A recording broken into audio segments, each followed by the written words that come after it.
देखिए क्योंकि cyber accused जो भिवाड़ी एरिया में एक्टिव रहे हैं और इनके खिलाफ प्रभावी कार्रवाई का जो हमारा दौर है वो आगे बढ़ता हुआ, उसमें हमने एक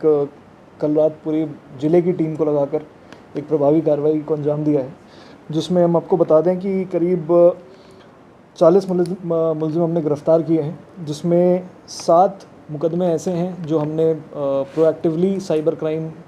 के अंतर्गत आते हुए उनके खिलाफ मुकदमा दर्ज किया गया है 7 मुलजिमों के खिलाफ। उसके अलावा ये बता दें कि ये जो मुलजिम हैं इन्होंने करीब पिछले 3-4-5 महीनों में ही करीब 50 लाख रुपए का देश भर से फ्रॉड का अमाउंट इकट्ठा किया था, जो कई तो इसमें से रुपए इन्होंने खर्च कर दिए हैं, कुछ रुपए जो इनके पास हैं उसकी जब्ती की कार्रवाई चल रही है। आपको ये भी बता दें कि इनमें से एक मुलजिम तो खुद ऐसा है जिसने 11 लाख रुपए अकेले के कमाए हैं इस साइबर फ्रॉड के ज़रिए कुछ पिछले 3-4 महीनों में। इनके खिलाफ कार्रवाई के साथ साथ ये भी बताएं आपको कि इस पूरी कार्रवाई के दौरान जो हमने रेड्स मारे उसमें 2 ऐसे प्रकरण जो आपके गोवंश के तस्करी और गोवंश की गोकसी को लेकर होती है, उसमें हमने 2 प्रकरणों में 5 मुलजिम को गिरफ़्तार किया है। हमने अन्य स्टेट से जो एफआईआर आए थे साइबर क्राइम के, उसमें भी मदद करते हुए बंगाल पुलिस को हमने कुछ मुलजिम गिरफ़्तार करके दिए हैं। इसके अलावा जो ऐसे व्यक्ति हैं जो आदतन जुआ और इस तरह की अपराध करते हैं, उनके ऊपर भी प्रभावी कार्रवाई करते हुए उनके खिलाफ भी मुकदमा दर्ज किया है। इस पूरी ऑपरेशन को लीड करने में additional SP Atul Sahu, CO cyber जय सिंह जी एवं सीओ तिजारा शिवराज और सीओ भिवाड़ी कैलाश चौधरी, इनका अहम रोल रहा है। इस पूरे ऑपरेशन के तहत हम आपको ये भी बता दें कि इन धाराओं में जब इनके खिलाफ मुकदमा दर्ज हुआ है और क्योंकि ये संगठित अपराध की श्रेणी में आता है, तो संगठित अपराध के अंदर जो नई धारा न्यू क्रिमिनल लॉज में आई है उनको भी जोड़ा गया है और इसके आगे चलकर अब हम इनके खिलाफ 107 बीएनएसएस की कार्रवाई को अमल में लाते हुए इनकी जो अवैध तरीके से अर्जित की हुई संपत्ति है उसको जब्त करने की भी कार्रवाई अमल में लाएंगे। जो गिरफ्तार करके जो पकड़ के बंगाल पुलिस को दिए गए हैं वो कहाँ के थे वो निवासी, और वो ये अगर कितने दिनों से यहाँ पर रह रहे हैं और कब से वो इसमें सक्रिय थे, वो यहीं के या कहीं बाहर के? वो तिजारा थाना क्षेत्र के गांव से आते हैं और उन्होंने फ्रॉड यहाँ रहकर बंगाल में किया था, तो बंगाल पुलिस उनके तलाश हेतु यहाँ पर आई थी। उनको पूरी तरह से सहयोग करके उनको दस्तयाब करके उनको दिया गया है। आगे की कार्रवाई वो अमल में ला रहे हैं। एक हमारा लोकल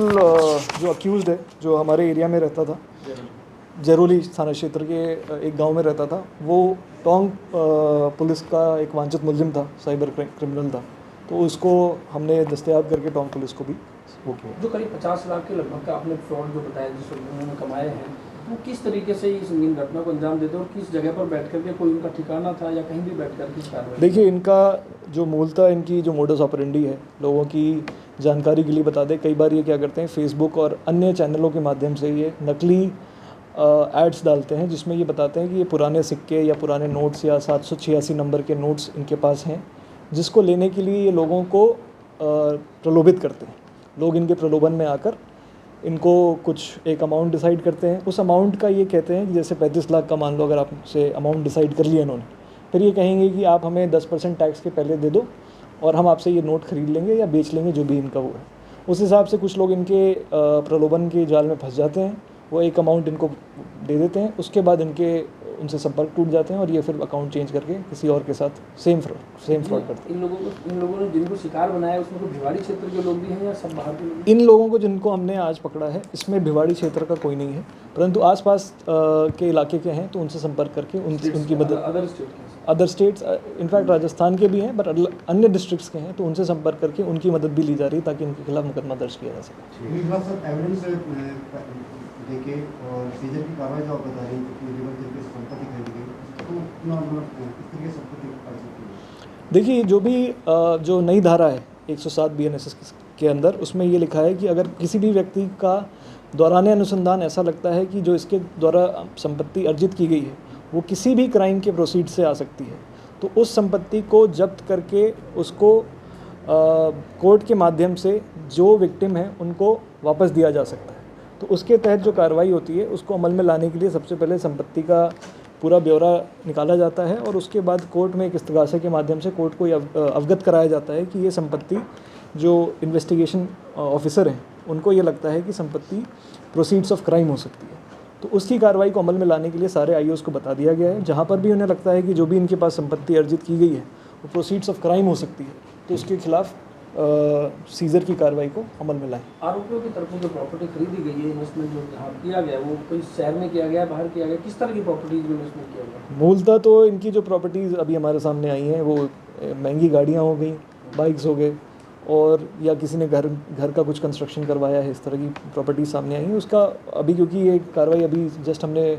कुछ समय पहले ही स्टार्ट करी है, तो अभी इसमें आगे की जो कार्रवाई है करने के बाद ही आपको पूर्ण तरह से जानकारी दे पाएंगे। सर टोटल कितने आरोपी पकड़े गए? कुल आज की कार्रवाई में 40 मुलजिम गिरफ्तार किए गए हैं, जिसमें से कुछ के खिलाफ इंसदादी कार्रवाई की गई है, ज़्यादातर के खिलाफ इनको जो वांछित अपराध है उनमें पकड़ा गया है। इनमें साइबर क्राइम भी कहा जाता है या टटलू जो हमारे क्षेत्र में खास भाषा है उसमें ये सभी है? देखिए, टटलूबाजी तो एक पुराना अपराध है। साइबर जो है उनको एक नया प्लेटफॉर्म मिल गया जिसके माध्यम से ये टटलूबाजी करते हैं। तो पहले टटलूबाजी फ़ोन के माध्यम से करते थे, अब वही टटलूबाजी साइबर के माध्यम से कर रहे हैं। तो आप एक तरह से कह सकते हैं कि तरीका बदला है, तरीका बदला है, पर जो मूल क्राइम है वो सिमिलर है।